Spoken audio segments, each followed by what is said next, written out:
Talking to anyone, whether it's a stranger at a party, a colleague at work, or someone you admire, can feel intimidating.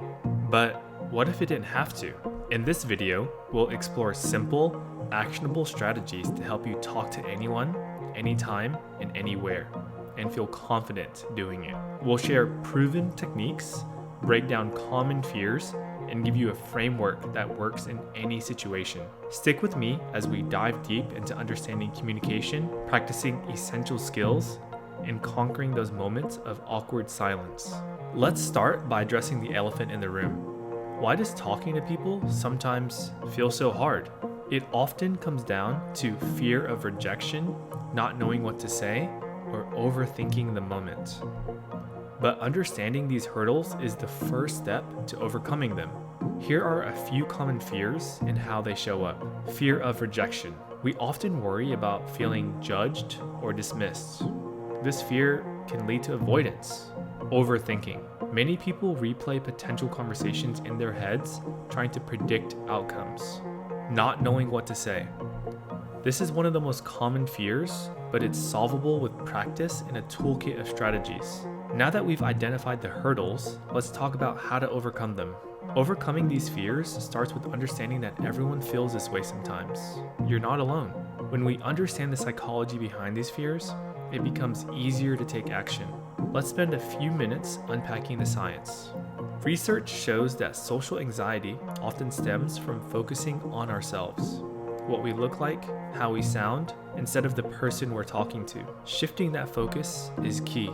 The ASK framework is your toolkit for navigating conversations anywhere, anytime. Here's how it works. Approach with curiosity.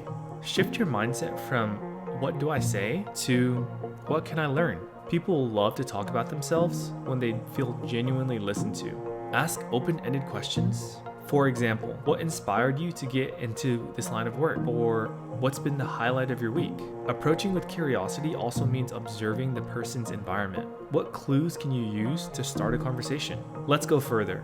Approaching with curiosity can also mean acknowledging shared experiences. Maybe you're both in the same workshop, or you notice you're both admiring the same artwork. Share something small. Conversations are a two-way street. Share a small story, detail, or observation to make the exchange balanced. For instance, you might say, "I've always been fascinated by that," or "Something similar happened to me last year."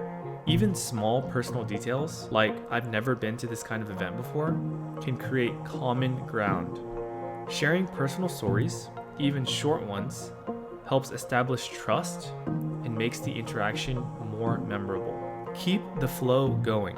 Keep up the momentum with follow-up questions like, "How did that feel?" or "What happened next?" The key is to stay present and respond authentically. Let's practice this concept with a few hypothetical scenarios you might encounter in your day-to-day life. If we look at these strategies in action, let's imagine you're at a networking event. You notice someone standing by the table of drinks. Your step number one should be approach with curiosity. You might say, "Hey, I'm Timothy. This spread looks amazing, doesn't it?" Step 2, share something small. "I've been looking forward to this event all week. It's really cool getting to meet people in the industry." Step 3, keep the flow going. "What brought you here today? Is this your first time?" These small actions build rapport and can turn a stranger into a meaningful connection. You want another example? Let's imagine a casual conversation at a coffee shop. You could say, "This place has the best coffee in town, doesn't it? What's your go-to order?" These everyday interactions are perfect opportunities to practice. Let's add another layer. What do you do if the conversation starts to stall? A simple, "Wait, that's interesting. Can you tell me a little bit more about that?"